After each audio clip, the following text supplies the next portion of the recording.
Welcome to Live with Anton Gunn. It is Wednesday morning, 9 a.m. East Coast time, 6 a.m. Pacific. So good morning to everybody on the West Coast, everybody in the Central Time Zone and the Mountain Time Zone. It's time to get in where you fit in.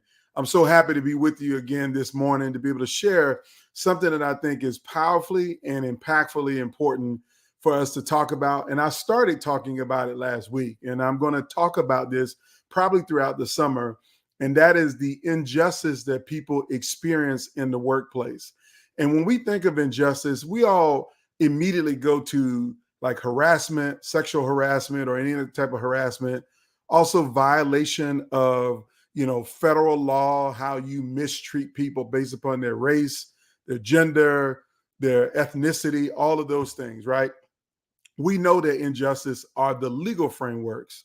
But last week, and I said yesterday, but last week, I started talking about the things that don't necessarily rise to the legal impropriety of injustice. I'm talking about like microaggressions. I talked about microaggressions in general, and I gave you some specific examples of them and what we need to all stop doing because we all have committed them and will commit them. Because we're all different. We all were raised different. And sometimes we think things are okay to say, but they're not really okay to say. And so I talked about microaggressions. But today I want to talk about breaking the silence around injustice and addressing it in the workplace. And so before I get started, I want to tell you right now, if you are a leader in an organization who leads a team, this conversation is for you. Or more specifically, you might want to share this with their senior most leadership in your organization. So whether they be in HR, whether they be in operations, it doesn't matter where they are. It's important at this point in time that senior leadership understand that there are some simple, clear things that every organization needs to have in its DNA if they want to address injustice, get it over with, end it from the practice inside the organization, and also build a culture of psychological safety. And so I'm going to go to say very quickly that the reason why it's important for you to build a just work environment and psychological safety in the workplace, because it will lead to a lot of those things that I talked about a few weeks ago.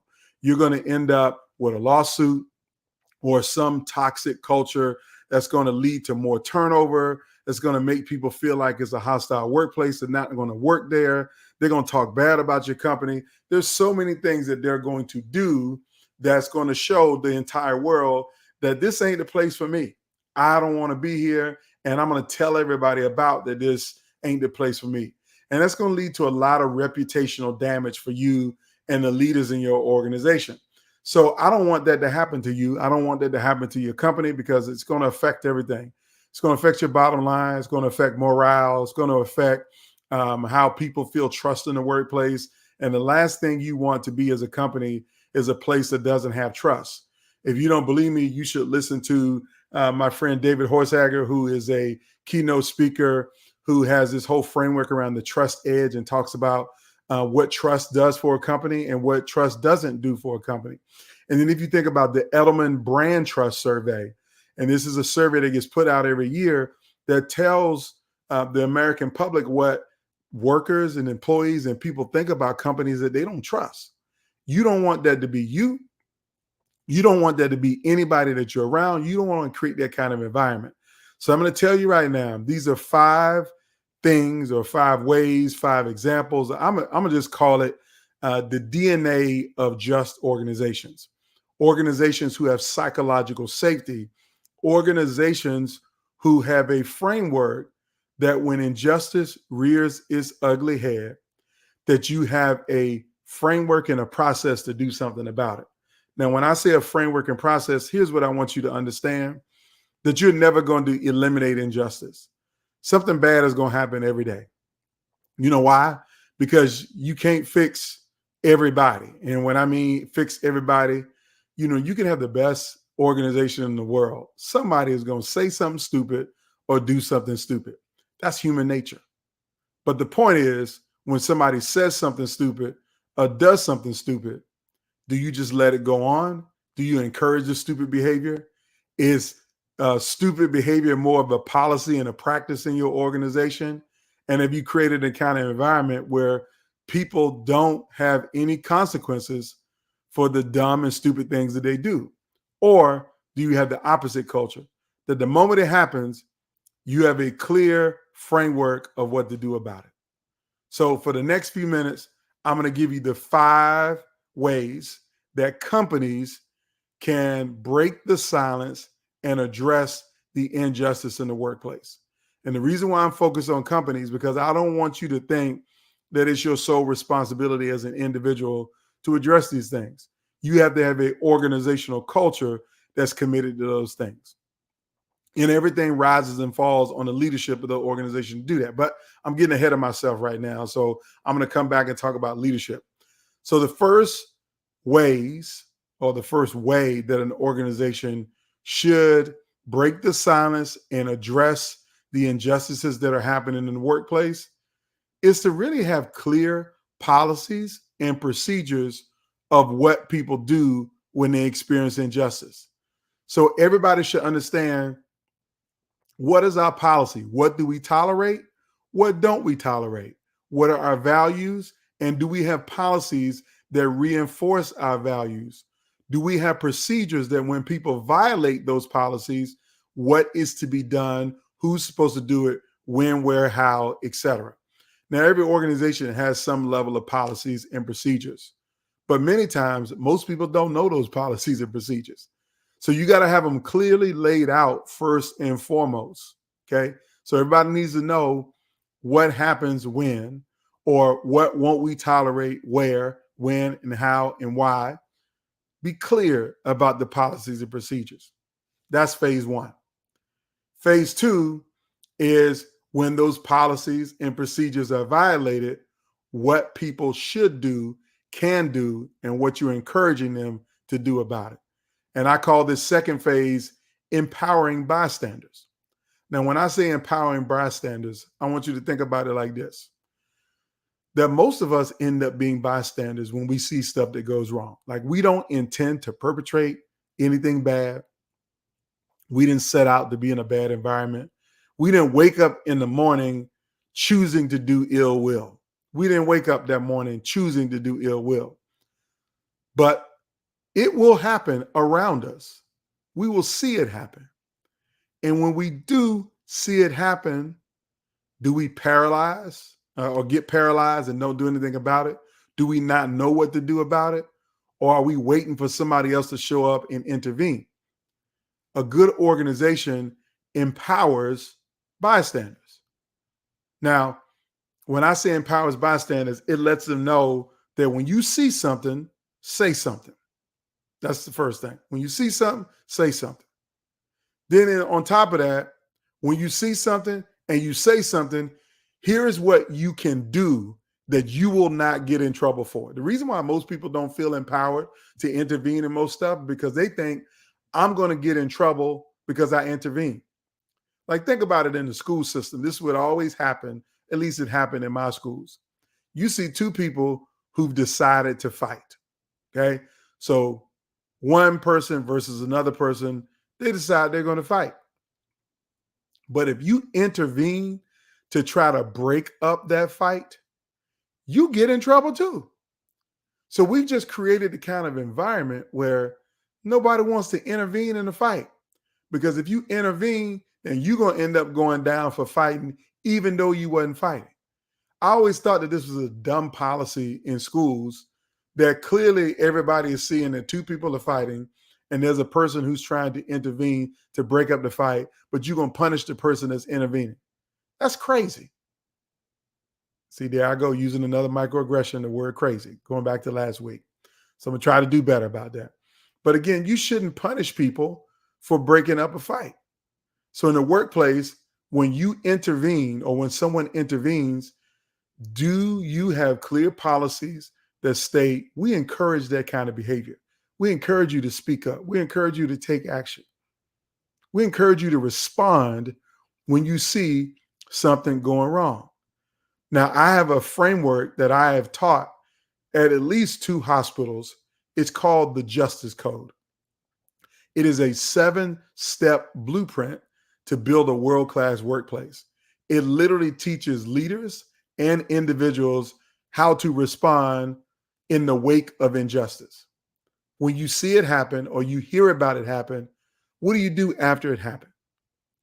You got to build a kind of framework where you're going to empower bystanders. That's the second thing that you need to do.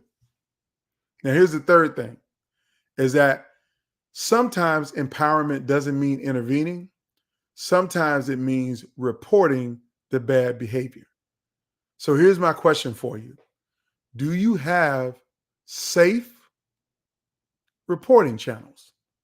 And what do I mean safe? Sometimes they might need to be anonymous. Other times it might need to be not anonymous, but confidential, where literally people can go and report the bad behavior that they have seen or experienced, and they know that something is going to be done about it. I'm going to come back to something being done about it in a second. But people need to know, what is the safe reporting channel? Do we have an ombudsman, a 1-800 number that people can call to report things? Do we have a compliance line that people can report? Do we have an email inbox that is not anonymous, but we can report to if we see stuff via email? Do we do anonymous surveys, boxes in the hallway, or places where we can share information on things that we learn about what's going wrong, and therefore we feel safe at reporting that? Because again, some people, they won't report if they don't feel safe. It's like in some neighborhoods, the reason why people don't report crime, because they know that the cops going to come around and say, well, Miss Jones at 2012 Melbury Street told me that you was selling drugs down here. Well, Miss Jones going to get violated the next day, brick through her window, means looks and stares. So we don't want that in the workplace. We don't want it in our communities. So you have to establish safe reporting channels. That's the third thing that you need to be doing, is safe reporting channels for people when they run a report. Now, the fourth thing is, when someone reports, you need to have swift and impartial investigations to what went wrong. Swift and impartial. Like if I report something on Tuesday in May, I shouldn't have to wait until November to find out what went on with that situation. Yeah, you might need to investigate some stuff that take a long time, but when people see injustice, you should be able to get to the bottom of it fairly quickly. I'm going to say within 30 days or less. That's what a swift organization would be. It's 30 days or less. You should be able to bring this investigation to the close. Sometimes police officers, to show 48 hours, they're trying to solve the crime and finish the investigation in 48 hours. Now, I'm not saying you got to do it in 48 hours, but I'm telling you right now, you should be able to get the bottom of it in 30 days or less. If you can't, that's a problem. That really is a problem, because people are going to feel like that the fix is in, that the reason why you slow walking this investigation, because it's the boss's nephew who's the one that's committing the bad acts, and you trying to find a way to get out of it rather than actually doing something about it. You can't play around like that. You can't. You got to do something about it swiftly and impartially. And if you don't know how to handle complaints or handle when things arise, I have a blog post. If you go to antongunn.com and check out the blog post that I put together, I got one. How do you handle complaints from your team? That gives you a clear process on how you can make sure stuff is done swiftly. But you got to have a swift and impartial investigation if you hope to create a psychologically safe workplace, a workplace that is free of injustice. Okay? So that's number 4, is swift and impartial investigations. Then number 5, is one I probably should have started with, but I always save the best for last. And that is, you need to have a commitment from your leadership, and you as a leader need to be committed to stamp out injustice in the workplace. So what does that mean, stamp out injustice? As a leader, I believe everything rises and falls on leadership. That so goes your leadership, so goes your culture, so goes your organization, so goes the behavior of everybody in the organization. How your leaders behave and what your leaders do and what your leaders know, what your leaders won't tolerate, what your leaders won't accept, and what your leaders permit is what they will promote. So everything rises and falls on leadership. So you, as an organization, as a corporate entity, needs to provide justice-based training for all of your leaders. Justice-based training.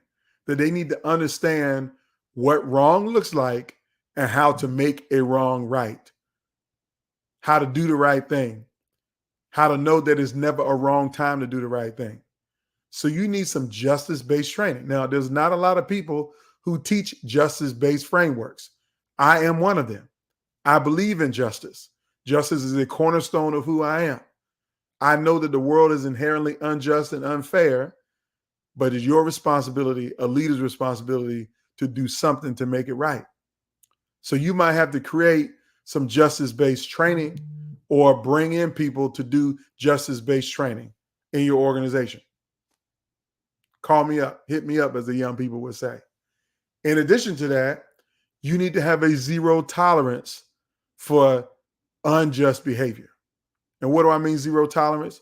You as a leader shouldn't be doing anything unjust or unfair. You shouldn't be. You should have a zero tolerance from yourself. You create zero tolerance for yourself and send a message that is zero tolerance for everybody else who's committing unjust behavior, then that'll start the process. Now, let's be clear. We all make mistakes. We're all human. Like literally this week, I had a conversation with a colleague who said that in a meeting, I let some unjust behavior go on too long in a meeting and that I empowered an unjust person. I wasn't aware that I did anything. I wasn't at all. It was like a mixed meeting where you had people in the room and then you had people on the phone or on Zoom. And the person on Zoom, I gave a lot more deference because I've been in enough meetings where you got people in the room and people who are on virtual. And sometimes the people on virtual feel like they get left out, that they don't get the chance to speak as much because we can't make eye contact with them. We can't see their hand raised. And depending on how the room's set up, you may never even see that they have their hand up on the Zoom screen. So I was being extra deferential to people on Zoom, probably too much so to the detriment of the people in the room. And so I got called out on that. That was unfair. And it was right to call me out. And now I'm going to be better for it. So as a leader, you can't be afraid to get called out when you make a mistake or when you do something wrong. As I told you, unfairness will happen every day. Small things, slights, seemingly insignificant things. Like that might have been insignificant to me that I was more deferential to people on Zoom than I was to people in the room. But it meant something wrong to the people in the room. And I'm so glad that they brought it to my attention. So now I can be more conscious and put those things out front of, hey, let's have a better process to make sure that everybody's included and nobody feels like they're not getting enough time or they're not being heard. That's what zero tolerance looks like. That's what good behavior looks like from a leader. So as I close, I want you to know that it's a company's job, a corporate entity's job, to break the silence and address workplace injustice, not to create a toxic environment, but to create a psychologically safe and open environment where leaders and teams and individual contributors in that organization feel valued, feel respected, feel included, feel empowered to build a kind of culture that we would describe as a world-class workplace, where not every day is happy and peaches and cream, but it's a place of respect, of dignity, of worth, of commitment, productivity, high morale, lots of trust, and people who are committed to executing on the mission. You can't create that unless you break the silence and address injustice in the workplace. And the 5 ways that I want to remind you on how to do that is, number 1, have clear policies and procedures of what's supposed to happen, what's tolerated, what's not tolerated, and what you're going to do differently. Number 2, you need to empower the people in your organization to not be bystanders, but to be upstanders. As my friend and colleague Omi Kongo Dibinga would say, don't be a bystander, be an upstander. Number 3, you need to have safe reporting channels for people to feel like if I report something, it's going to get to the right person and something's going to be done about it. And that takes me to number 4. When you do something about it, you need to have swift and impartial investigations. It better not take 6 months. Like I wanted to give y'all this example about my high school in Virginia Beach, Virginia. You can look it up. Kempsville High School in Virginia Beach, Virginia just canceled their baseball season because of racial allegations. Well, turns out it's been going on for years. Now, I hope that an investigation hadn't been going on for years, but for everybody involved, they clearly know that it took way too long to investigate what was going on when they said racist behavior was happening on the baseball team for years. That's not a swift and impartial investigation. And people don't feel comfortable in what was uncovered or what was being done because they don't know. There's no transparency there.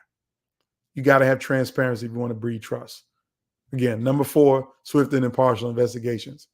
And number 5, leadership commitment to ending injustice in the workplace. Those are the 5 things you need to be on, the 5 things you need to be doing if you want to build the kind of environment where people feel psychologically safe at work, thus empowered to execute on the mission and to help you to grow a fantastic margin and to be a mission-driven led organization. So I want to thank you for watching. This, you got value in this.